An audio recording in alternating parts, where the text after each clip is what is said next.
Partons virtuellement aux États-Unis avec le portrait de Laurence Haïm, journaliste internationale et conseiller politique. Elle naît en 1966 à Paris, son père est médecin et sa mère écrit des livres pour enfants. Parfois décrite comme de nationalité franco-israélienne, elle le dément formellement le 3 avril 2017 dans un entretien sur Actualité Juive Hebdo. Je cite, « C'est complètement faux.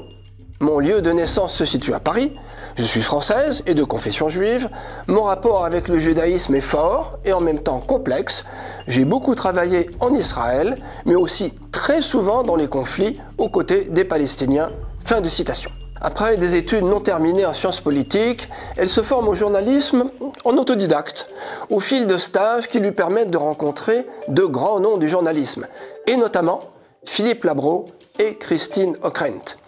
Le premier lui offre son premier poste sur RTL, elle devient assistante de la seconde. Elle passe ainsi en 10 ans de stagiaire chez RTL à journaliste internationale accréditée à la Maison-Blanche. Sa carrière se fait à cheval entre la France et les États-Unis.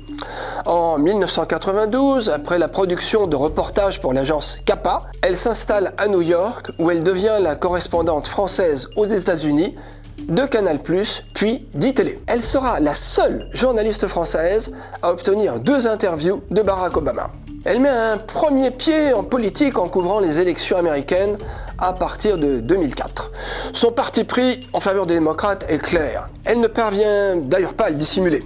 Lorsqu'elle est prise de sanglots sur Canal+, elle annonce des résultats favorables à la réélection de George Bush. Je peux vous dire que j'ai beaucoup d'émotions que George W. Bush va encore devenir président des États-Unis pendant 4 ans. En 2017, c'est la politique française qu'elle s'intéresse. Voyant dans Emmanuel Macron un nouvel Obama, elle devient quelques mois porte-parole de La République En Marche. L'expérience est un échec. Elle se fait placardiser après quelques tweets malencontreux. Parfois un peu rapide à dégainer, elle diffuse volontiers des infox. En mars 2018, elle diffuse une fake news sur le conflit syrien. La journaliste avait diffusé sur son fil Twitter une photo d'un enfant et de bénévoles humanitaires avec en commentaire « Photo de la semaine circulant dans notre monde sur les réseaux, 4 mars, un enfant migrant de 4 ans entre la Syrie et la Jordanie croise une équipe de bénévoles.